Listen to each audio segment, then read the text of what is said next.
Paradise teaser వదిలేదుగా మొన్న. అదేవిధంగా ఈ రోజు చూసుకున్నట్టయితే ఒక సాంగ్ కూడా రిలీజ్ చేసారు, ఆయా షేర్ అని చెప్పి. అంటే ఏ విధంగా ఉండబోతుంది?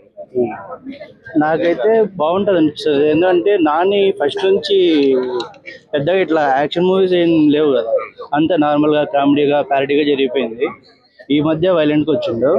సో ఈ మూవీ కొంచెం బాగా వైలెంట్గా చూసుకుంటారు. అంటే శ్రీకాంత్ వదిలది అదే విధంగా నాని గది ఇది రెండోసారి మళ్ళీ ఈ మూవీకి వచ్చేసరికి అంటే ఏ విధంగా ఇది కూడా దసరా లాగా వర్కౌట్ అవుతా? అవుతుంది బ్రో. ఎందుకంటే టీజర్ ప్రకారం చూసుకుంటే అతని యొక్క యాటిట్యూడ్ అంతా బాగా బాగా పెంచారు. ఆ క్యారెక్టర్ని విజువలైజింగ్ కూడా బాగా చేశారు. ఒక టీజర్ ఉంది, దాంట్లో పుషప్ చేస్తూ జైల్లో ఉంటాడు, చుట్టూ ఎక్కువ మంది ఉంటారు, దాన్ని ఎక్స్ప్లెయిన్ చేశాడు. బాగుంది అసలు. ఇంకా దాంట్లో టీజర్లో ఇట్లా టాటూ ఉంటుంది కదా, ఇంకా దీని ప్రకారంగా కూడా అంటే ఒక లో జాతి వాళ్ళకి ఇట్లా జరిగి అంటే ఏమన్నా వాళ్ళకి అవమానం జరిగి వాళ్ళనంతా ఇట్లా చేసినప్పుడు ఒకడు ఉంటాడు, ఆడు రైజ్ అయ్యి లేదు నేను ఇట్లా వీళ్ళని ఇట్లా చేయొద్దు అని చెప్పడానికి ఫైట్ చేయడానికి ఒకడు వస్తాడు. ఆడే మన హీరో ఉండొచ్చు.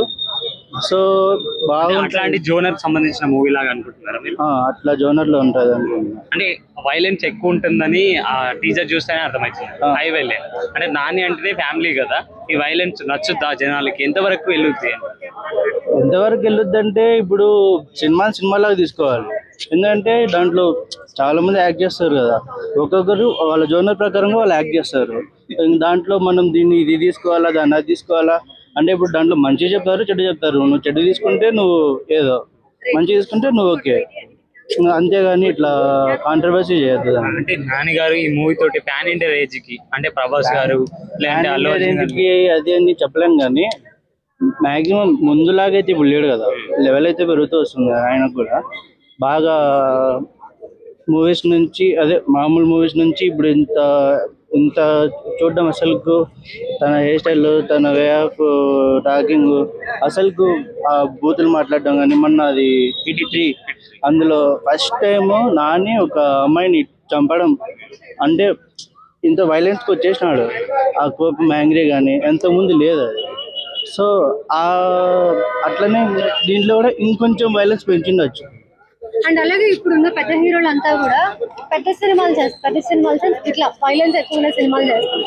సో ఈ సినిమాలో ఫ్యామిలీ ఆడియన్స్ కి కనెక్ట్ అవ్వడానికి కొంచెం కష్టమే అవుతుంది. ఇప్పుడు సలార్ కావచ్చు, కేజీఎఫ్ కావచ్చు, కేజీఎఫ్ పార్ట్ 2 కావచ్చు, ఇవన్నీ 2 times చూస్తేనే అర్థం అవుతుంది. సో అలాంటి సబ్జెక్ట్స్ అంటే సింపుల్ సబ్జెక్ట్స్ ఏం లేవా? ఎందుకు అందరూ హ్యూజ్ సెలెక్ట్ చేసుకుంటున్నారు?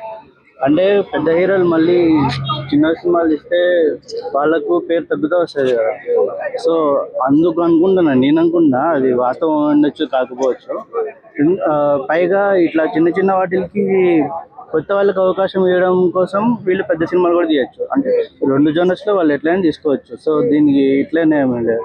ఇంకా ఫ్యామిలీ వరకు తీసుకుంటారా అంటే ఒక్కొక్కరు ఒక్కొక్కలాగా ఆలోచిస్తారు. ఒకరు అదే చెప్పినా కదా ఇందాక, బ్యాట్ తీసుకోవచ్చు, కొందరు గుడ్ తీసుకోవచ్చు. ఇప్పుడు అందరు హెయిర్ స్టైల్స్ అన్నీ పెడతారు, మా హీరో ఎట్లా పెట్టినాడు అని. దాంట్లో మనం చూసే విధానం కూడా ఇప్పుడు కొందరు ఉంటారు అలాని చెప్పరీలు అంటారు ఈ మధ్య, అట్లా ఉండొచ్చు. అంటే వే ఆఫ్ డ్రెస్సింగ్లో కూడా మారిపోతుంది. అంటే వాళ్ళ డ్రెస్సింగ్లో తీసుకుంటారు, అన్నీ తీసుకుంటారు. దాంట్లో ఇంకా హీరో కొన్ని డైలాగ్స్ మాట్లాడతాడు, సంథింగ్ బ్యాడ్ వర్డ్స్ మాట్లాడతాడు. అది హిట్ 3లో అది పెట్టారు, అది తీసుకుని ఇచ్చుకోమను సంథింగ్ అట్లా బ్యాడ్ వర్డ్స్ అన్నీ వాడతారు. అవన్నీ కొందరు తీసుకుంటారు, కొందరు తీసుకోరు. అట్లా ఫ్యామిలీ వరకు డిఫరెంట్ టైమ్స్లో వాళ్ళు తీసుకుంటారు అంతే. Thank you bro.